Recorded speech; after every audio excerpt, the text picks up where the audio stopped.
আসসালামু আলাইকুম।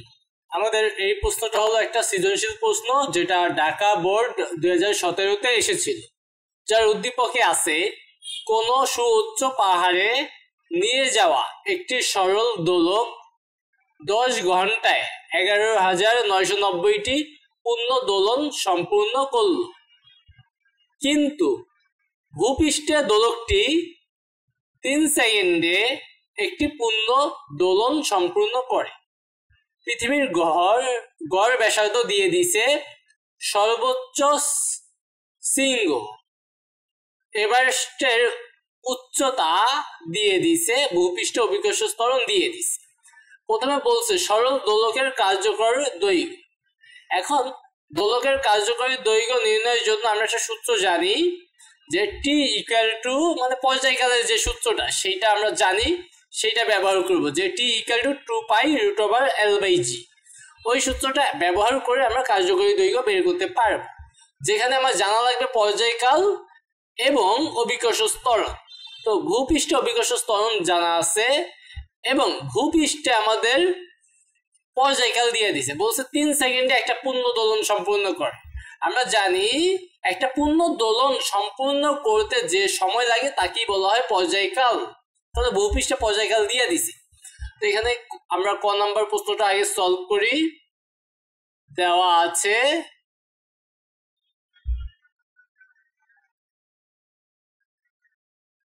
কি দেওয়া আছে, একটি পূর্ণ দোলন, একটি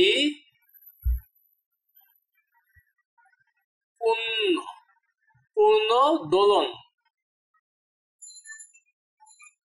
সম্পূর্ণ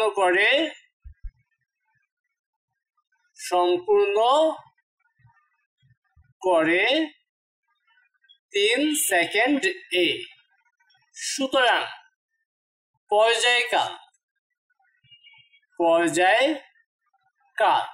পর্যায়কালকে আমরা টি দিয়ে প্রকাশ করি। টি ইকুয়াল টু, যেহেতু একটা পূর্ণ দোলন সম্পূর্ণ করে 3 সেকেন্ডে, তাহলে পর্যায়কাল কত হবে? 3 সেকেন্ড।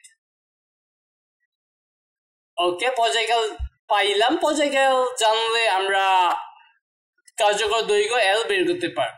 দেখবো কার্যকর দৈর্ঘ্য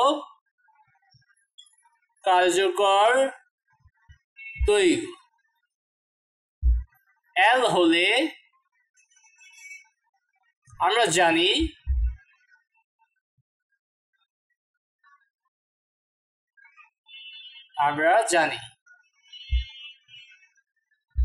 টি ইকুয়াল টু 2π√L/g। এই সূত্রটা আমরা জানি। এই সূত্রটার সাহায্যে আমরা কার্যকরী দৈর্ঘ্যটা বের করব। যেহেতু এল বের করব, এলটা রুটের মধ্যে আছে, আমরা উভয় পাশে স্কোয়ার করে দেই। তাহলে এখানে হবে টি স্কোয়ার, এখানে হবে 4π²। 2কে স্কোয়ার করলে 4, পাইকে স্কোয়ার করলে π², আর এটাকে স্কোয়ার করলে হবে L/g। এইবার আমরা কি করব, এল উপরে থাকলো, এই বাকিগুলো ওই পাশে পাঠিয়ে দিব। তাহলে আমাদের জি চলে যাবে টি স্কোয়ারের সাথে, আর 4π² চলে যাবে নিচে। তাহলে আমরা লিখতে পারবো L equal to T square G divided by 4π²। আমরা আড়াআড়ি গুণ করার মাধ্যমে আমরা এল ইকুয়াল টু কি হয় সেটা আমরা বের করে দেব। এবার মান বসাবো। টি এর মান হইল 3 স্কোয়ার, জি এর মান হলো 9.8, 4 পাই এর মান হলো 3.1416 স্কোয়ার। এবার এটা পুরোটা আমরা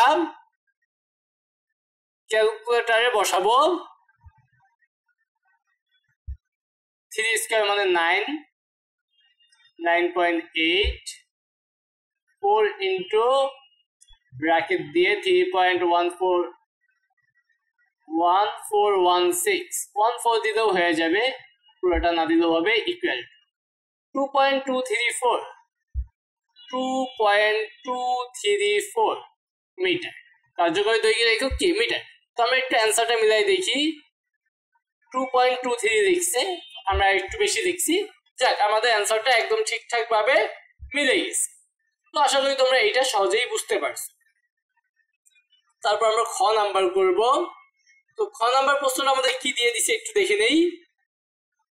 বলছে পাহাড়টি এভারেস্টের তুলনায় কত উচ্চ বা নিচু ছিল তা গাণিতিক যুক্তি সহ ব্যাখ্যা কর। এখন আমাদের পাহাড়টা কতটুকু উচ্চতা সেটা আমাদের আগে বের করতে হবে। আর উচ্চতার সাথে আমরা জানি ত্বরণ অভিকর্ষ ত্বরণের সম্পর্ক আছে, ঠিক আছে। তো এখানে আমাদের সরল দোলকটা পাহাড়ে নিয়ে যাওয়ায়, এই যে সুউচ্চ পাহাড়ে নিয়ে যাওয়ায় পূর্ণ দোলন কেমন, কত সময় কতটি হয়েছে এটা বইলা দিছে। তার মানে এতটুকু তথ্য দিয়া আমরা পর্যায়কাল বের করতে পারি। আমরা এই সুউচ্চ পাহাড়ে আমরা অভিকর্ষ ত্বরণ জানি না, তো আমরা অভিকর্ষ ত্বরণটা বের করে নিতে পারি চাইলে, বা একটা সম্পর্ক তৈরি করতে পারি অভিকর্ষ ত্বরণ আর এই পাহাড়ের উপরে যে ত্বরণটা, এই দুইটা ত্বরণের একটা সম্পর্ক আমরা বের করব এবং সেই সম্পর্ক দিয়েই আমরা পাহাড়ের উচ্চতা বের করে নিব। কিভাবে করতে পারি এটা আমরা আগে বুঝি। আমাদের সূত্রগুলো যা জানা আছে আমরা একটু অঙ্কের বাহিরে আগে বুঝি। আমাদের টি ইকুয়াল টু আমরা জানি 2π√L/g, এই সূত্রটা আমরা জানি। আর এইটা থেকে আমরা বলতে পারি টি সমানুপাতিক চিহ্ন 1/√g। এক কথায় আমরা বলতে পারি এই যে পর্যায়কাল এবং অভিকর্ষ ত্বরণের মধ্যকার সম্পর্ক হলো বর্গমূলের ব্যস্তানুপাতিক। তার মানে এটা হলো পর্যায়কাল এবং অভিকর্ষ ত্বরণের সম্পর্ক। এইটার মাধ্যমে আমি এখানে দেখতে পাই একটা ত্বরণের সম্পর্ক বের করতে পারবো, বা আমরা এখান থেকে দেখতে পারবো T1/T2 ইকুয়াল টু, যেহেতু ব্যস্তানুপাতিক আমরা বলতে পারবো √G2/G1। যেহেতু বর্গমূলের ব্যস্তানুপাতিক তাহলে আমাদের T1/T2 কে আমরা দেখতে পারবো √G2/G1। আর এই G2/G1 এর সম্পর্ক তো আমরা বের করতে পারি তাহলে আমাদের জন্য আরো ভালো হয়। এখন এই G1/G2 সাধারণত G বলতে আমরা জানি কি Gm/r²। আমরা আগে প্রশ্নটা আমরা একটু সাজাই কিভাবে আমরা করব, ঠিক আছে। আমরা G বলতে জানি Gm/r²। আর যদি বলি এই উচ্চতায়, মনে করলাম এটা হলো ভূপৃষ্ঠে হলো G1, এগুলো আমরা লিখব। তারপরে এই উচ্চতায় অভিকর্ষ ত্বরণ তাহলে হবে এটা G2 হবে। তাহলে এই উচ্চতায় মানে পাহাড়টাকে আমরা ধরে নিলাম এই উচ্চতা, তাহলে সেইটা হবে Gm/r+h²।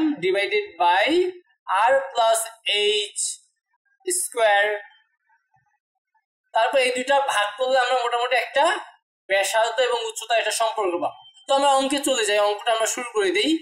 আমরা বুঝতে পারতেছি এখানে ত্বরণ দিয়ে আমরা আগে অঙ্ক করব, তারপর ত্বরণ দিয়ে আমরা পর্যায়কালের কাহিনীতে চলে যাব, সেখান থেকে আমরা উচ্চতা পাওয়া যাব পাহাড়ের, আশা করি। তো খ নম্বরটা আমরা করি, লিখব এখানে পৃথিবীর অভিকর্ষ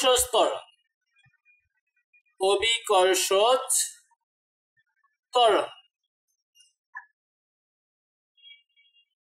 G1 হলে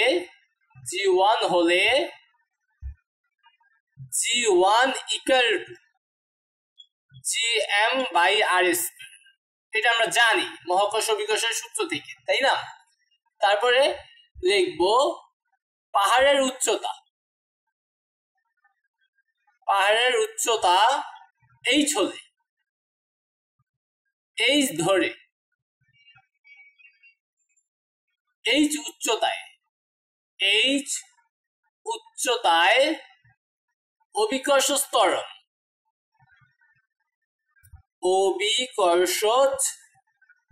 ত্বরণ G2 হলে G2 ইকুয়াল টু, এখানে হবে Gm/r+h²।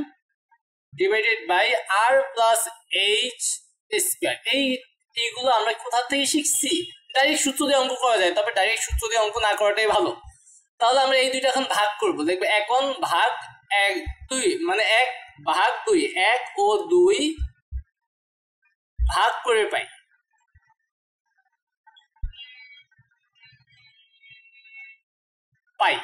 তাহলে এখানে হবে G1/G2 ইকুয়াল টু, G1টা ছিল Gm/r² ভাগ Gm by R plus H square. এটা আমরা ডাইরেক্ট লিখতে পারি, কিন্তু জি1 বাই জি2 এর সম্পর্ক, মানে দুইটা অভিকর্ষ ত্বরণ, এইচ উচ্চতায় অভিকর্ষ ত্বরণের সম্পর্ক।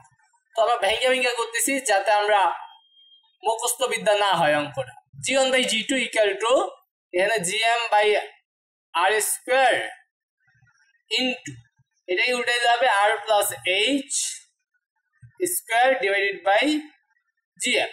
তো জিএম কাটা যাবে, তাহলে এখানে হবে G1 by G2 equal to দুইটার উপরে স্কয়ার আছে তাই না, এই জিএম তো কাটা, আর প্লাস এইচ এর উপরে স্কয়ার আর এর উপরে স্কয়ার, তাহলে আমরা বলতে পারি R plus H divided by R whole square.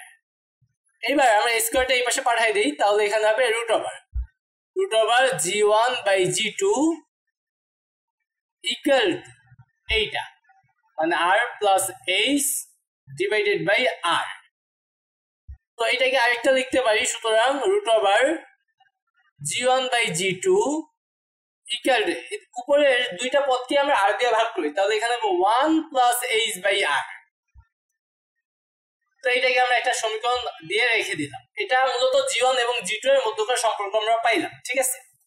তো পৃথিবীর ক্ষেত্রে আমরা 1 ধরতেছি আর এইচ উচ্চতায় আমরা 2 ধরতেছি, ঠিক আছে। এইবার আমরা পৃথিবীর পর্যায়কালটা কিন্তু জানি, পৃথিবীর পর্যায়কাল জানি, কিন্তু এই যে পাহাড়ের পর্যায়কাল কত সেটা একটু বের করে নেই। আচ্ছা, আগে দেখি পৃথিবীর পর্যায়কাল। পৃথিবীর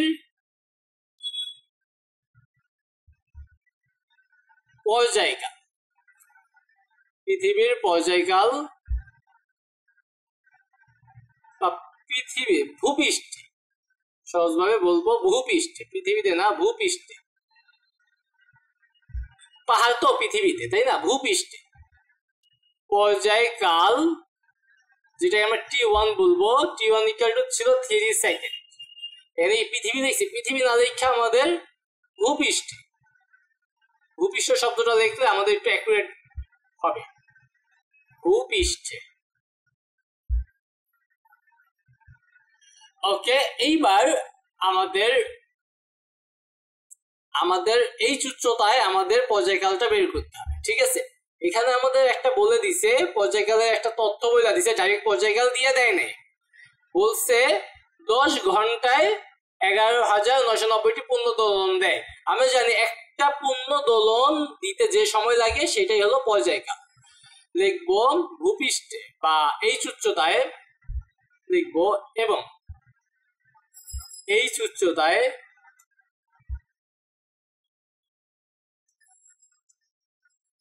উচ্চতায় কয়টি, আবার একটু দেখি, 11,990টি 11,990টি পূর্ণ দোলন দেয়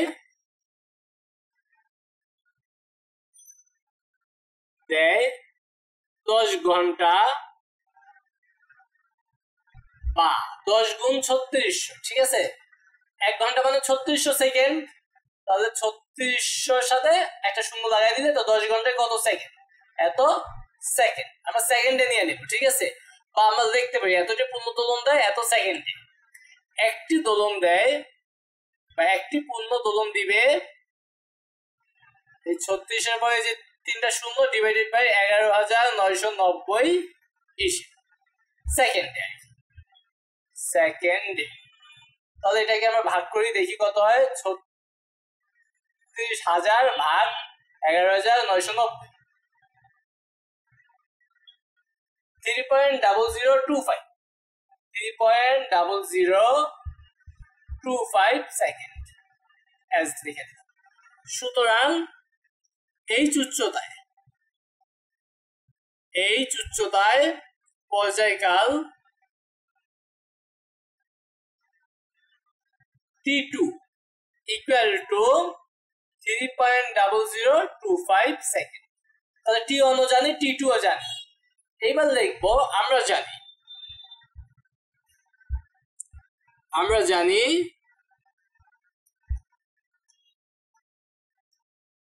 T1 সমানুপাতিক চিহ্ন 1 ডিভাইডেড বাই রুট ওভার জি। আমাদের পর্যায়কাল এবং অভিকর্ষজ ত্বরণের সম্পর্ক। আর এই সম্পর্ক যেহেতু বর্গমূলের ব্যস্তানুপাতিক, অর্থাৎ আমরা লিখতে পারি অর্থাৎ T1/T2 ইকুয়াল রুট ওভার ব্যস্তানুপাতিকের বেলা কি হয় T1/T2 এখানে হবে G2/G1 G2/G1। তো আমরা যেহেতু G1/G2 এর সম্পর্ক বের করে নিছি, আমরা কি করব এখন এই দুটাকে উল্টাই দেব, দুইটাকেই উল্টাই দেই। এখানে হবে T2/T1 উল্টাইলে এখানে হবে রুট ওভার G1/G2। এবার ওই যে মানটা আমরা পাইছি সেটা আমরা বের করে বসায় দিব যে 1 + h/r।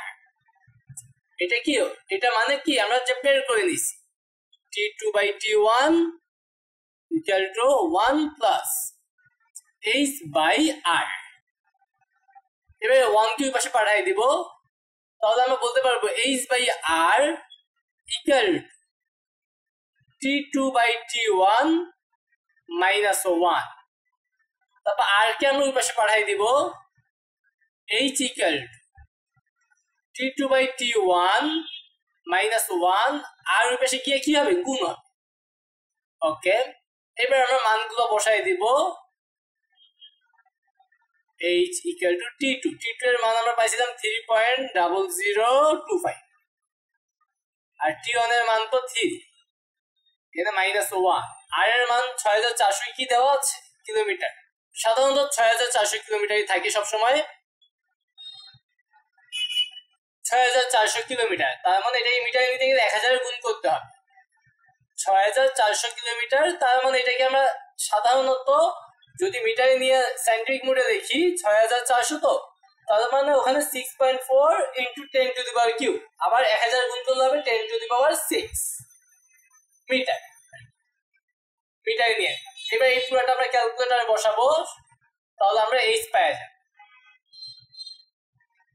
এখানে ব্র্যাকেট ব্যবহার করি 3.0025 ডিভাইডেড বাই 3, তারপর -1 ব্র্যাকেট ইন 6.4 × 10⁶ ইকুয়াল দেই 5333.33 5333.33 মিটার। তো আমাদের এভারেস্টের উচ্চতা দিয়ে দিছিল হলো কিসে, এভারেস্টের উচ্চতা কিলোমিটারে দেওয়া আছে। তো আমরা এইটাকে এই পাহাড়ের উচ্চতাকেও আমরা কিলোমিটারে নিয়ে আনি।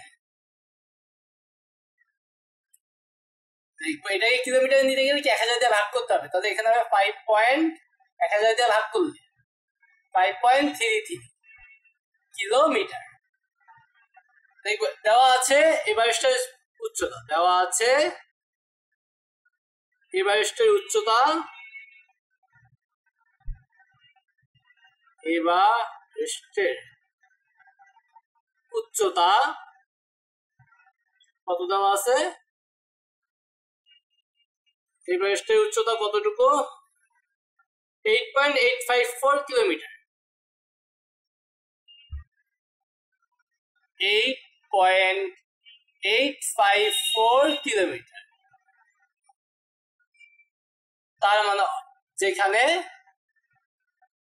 লিখবো h, আমাদের h থেকে 8.854 অনেক বেশি, তাহলে এভারেস্টের উচ্চতা অনেক বেশি। তাহলে আমাদের যে পাহাড়টা, সেই পাহাড়টা অবশ্যই নিচু, কতটুকু নিচু লিখবো, অর্থাৎ পাহাড়টি এভারেস্টের তুলনায় নিচু, এভারেস্ট এর তুলনায় নিচু,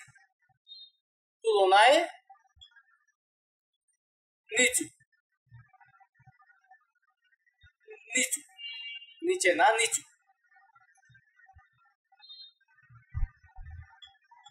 লিখবো।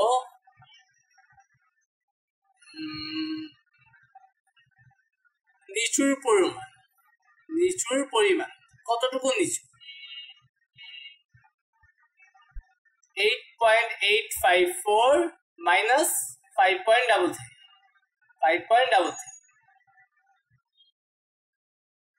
কিলোমিটার। বিয়োগ করি 8.854 মাইনাস 5.33 3.524 কিলোমিটার। এবার আমরা একটু আগে অ্যান্সারটা দেখে আসি, তারপর নিজের ভাষায় দেখে দিই।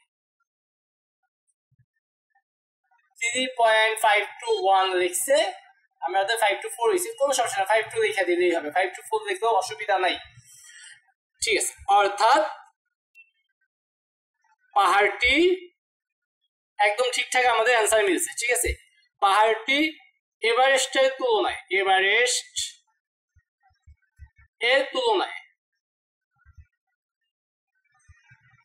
তুলনায় 3.524 কিলোমিটার নিচু। এটাই আমাদের অ্যান্সার। তো আশা করি তোমরা এই প্রশ্নের সৃজনশীলটা বুঝতে পারছো, কয়েকবার দেখলে একদম ইজি লাগে।